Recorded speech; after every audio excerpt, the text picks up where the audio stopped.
Where is God when it hurts? Sometimes God communicates with us in different ways. What's the conversation that we're talking about today? The friend that I'm going to talk with you about, his name's Dan. He's a dear friend who I knew. I met him when I first moved to Greenville. He ended up becoming a roommate of mine. Got a call from him. He sounded a bit somber as soon as we picked up the phone. And naturally I was like, oh man, I don't know what happened here. And he said, this week on the Reach Podcast. All right. Hey, I'm here. We're back. We're doing another episode, Reach Podcast, and I've got one of my friends, Graham Gooley, with me. Graham is Area Director for Search Ministries in Greenville, South Carolina. And Graham, it is awesome to have you back on the podcast. Thanks for doing it. Glad to be back, man. Thanks for having me. All right. So tell us, we're going to talk through another conversation like we do here. What's the conversation that we're talking about today? Yeah. So I'm excited to talk about this one. But to be honest, it's there's some heaviness to it, but I promise in the heaviness, there is hope, is what I'd say. Okay. It makes me realize that as I think about it, the importance of being willing to sit in those spaces and those conversations where it's uncomfortable. That's where I find myself in the one that I'm going to talk about. And so a little context for the conversation that I want to give you. The friend that I'm going to talk with you about, his name's Daniel. I'll reference him as Daniel. He's a dear friend who I knew. Met him when I first moved to Greenville. He ended up becoming a roommate of mine. This is probably 12 years ago now.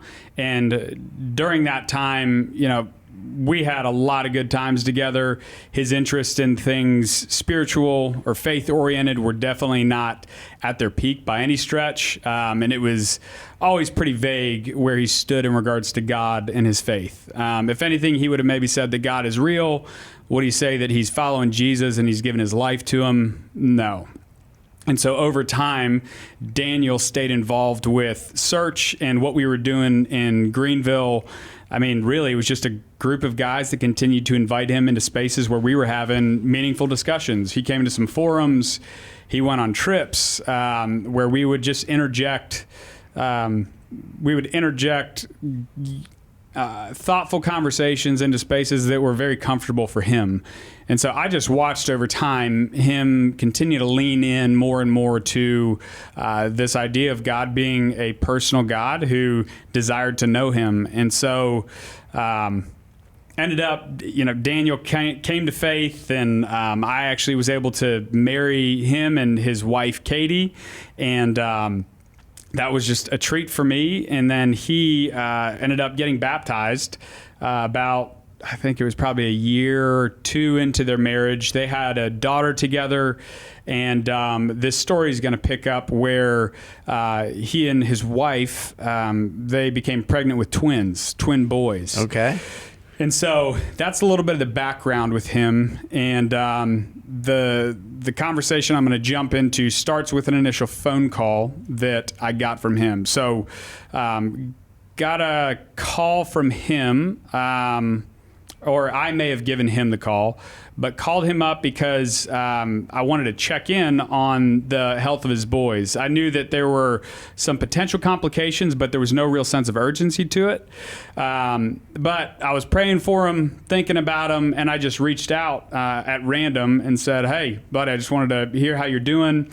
Immediately, I think I sent him a text, and he gave me a phone call, and he, sounded a bit somber as soon as we picked up the phone. And naturally I was like, oh man, I don't know what happened here. And he said, hey man, you are the first person who is going to know this. I think maybe his parents, he told them. But he said our boys had a really serious complication with their health. I believe they were at 24 weeks, and the doctors let them know his wife had gone up to Cincinnati. That's where the specialist was who was overseeing their pregnancy. Okay. And he said the boys aren't going to make it. And he said, I'm about to jump on a flight to go be with Katie, and we're going to get to be with them for a short period of time, and then we're going to have to say goodbye. So I'm going to go say goodbye to my boys.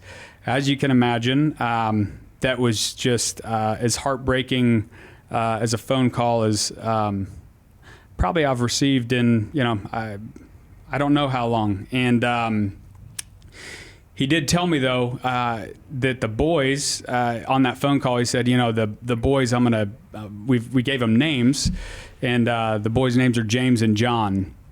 And in that moment, for whatever reason, you really do sometimes scramble for what to say. And knowing Daniel, though, I was like, the thought of the sons of thunder came to mind. It's nicknames for James and John in Scripture.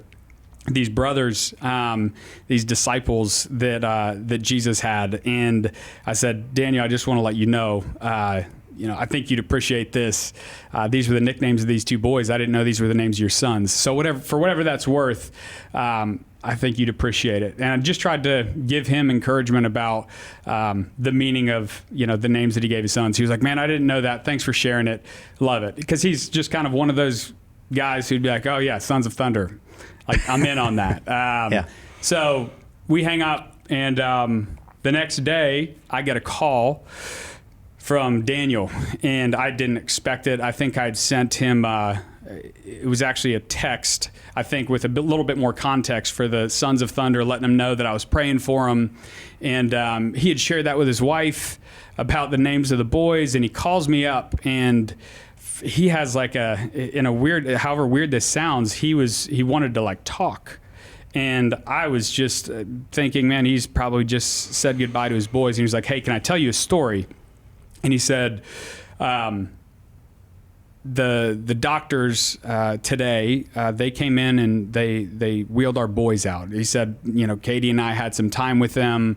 We were able to say our goodbyes. And in the midst of this, as you can imagine, he's tearful and working through this. But he says, man, I had to call you because after they rolled the boys out, he said, I walked up to the bed and I gave Katie a hug, and we walked over to the window together. And he said, this is an important detail. He said there were no clouds in the sky the entire week that we were there. And he said, all of a sudden we look out the window and we look up at the sky and there's a cloud there. And he says, all of a sudden out of nowhere, there's a clap of thunder and a lightning bolt that hits. And he said, Katie, God, what did he say? He said that God has our boys. He has the Sons of Thunder.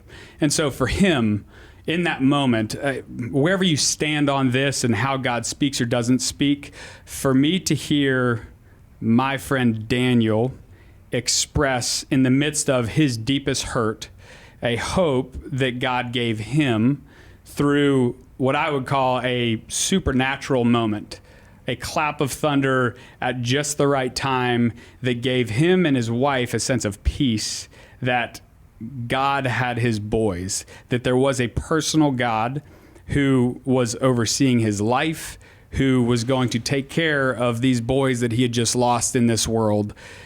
Just let me know that my friend Daniel not only, accepted Jesus and, was baptized, was still coming to know what it looked like to grow in his faith walk, truly did minister to me in that moment. Because when I heard the news about his sons, if I'm being honest with you, like the in-between, I remember hanging up the phone with my wife the day before and just shaking my head, honestly so frustrated at God. Just not, it's kind of one of those moments where I could give you a right answer about why bad things happen in those moments. But man, when it hits, it just really shook me because I think what I said to my wife was, he was just baptized. He is brand new in his faith and God is going to take this from him. Like, what does he think is going to happen in this space? And then for the next day to get that phone call from my friend who had just lost his boys with a sense of hope in his voice, despite the broken heartedness, that God is at work. He ended up going back to his church, had his pastor share that story the next Sunday. And since then, Daniel's really like the drum that he beats is I want people to hear this story because I want them to know that God is alive, that God is real, and that God has a hope for you. So for me, like the impact of that story and that conversation was really a progression of my understanding of how God works over time in somebody's spiritual walk.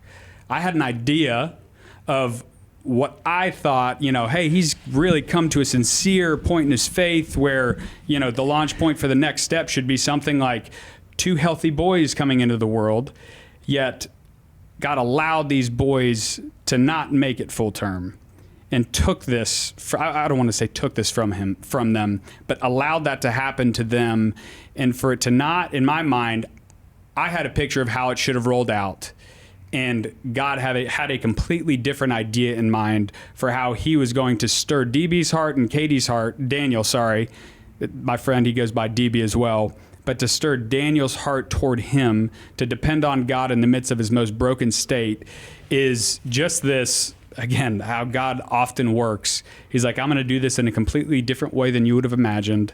And this has been a process over the last 11 years that I watched Daniel walk through, and to come to this moment in time and see that God, even for me in that moment, shook my understanding of what growing in your spiritual journey looks like.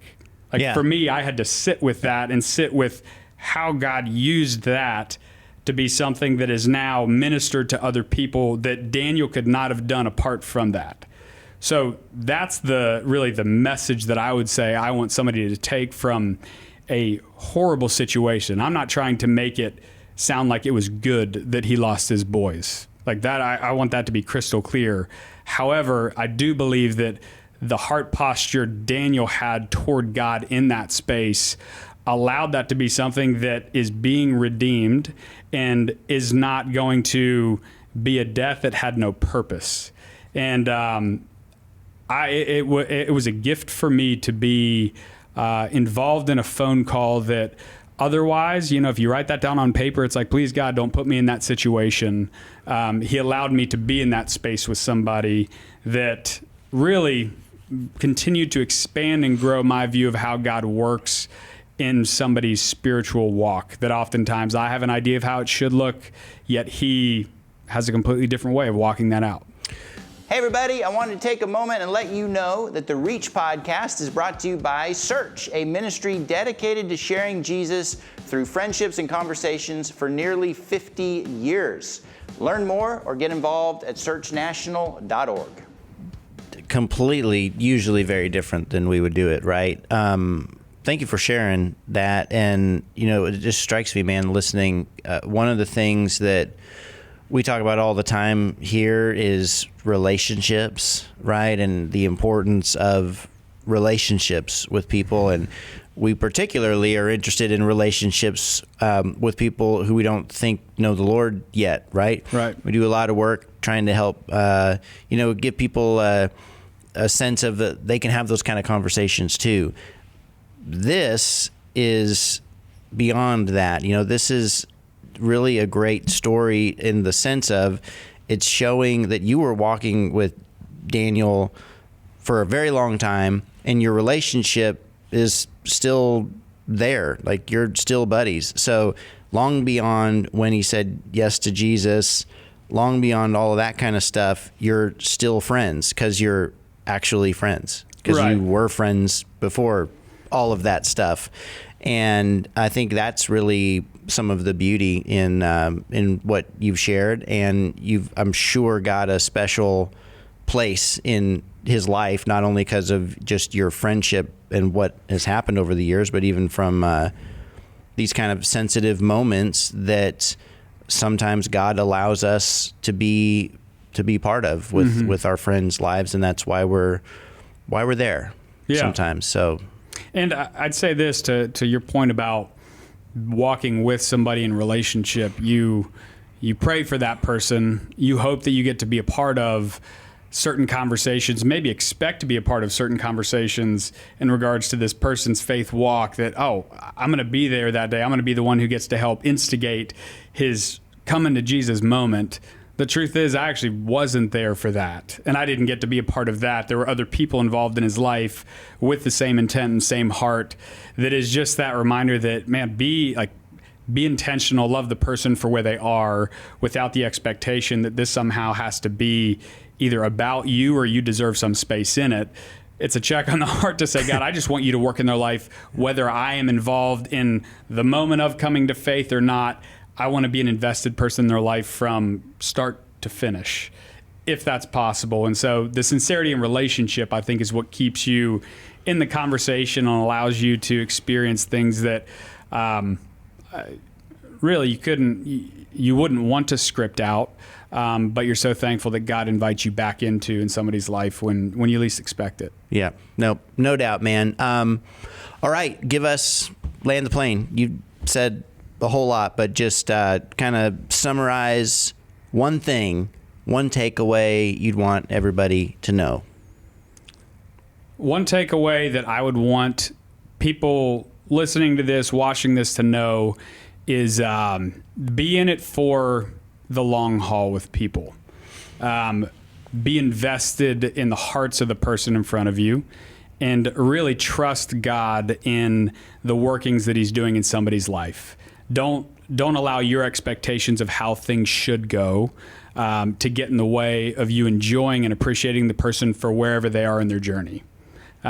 Because if I would have stopped investing time in my friend Daniel's life a year in because he kept saying, I'm good on anything faith-oriented, man, I would have missed out on a dear friendship and also watching God's hand at work in somebody's life. So be in it for the long haul with people. Yeah, great point. Thank you, Graham. Thanks, Blaine. Appreciate it. Thanks for listening to the Reach Podcast. If you enjoyed today's episode, subscribe so you don't miss the next one. That'd be a good idea. Share it with a friend and leave us a review to help others find the podcast. Now, for more resources, please visit reachothers.org and follow us on Facebook and Instagram, and we'd love to hear from you.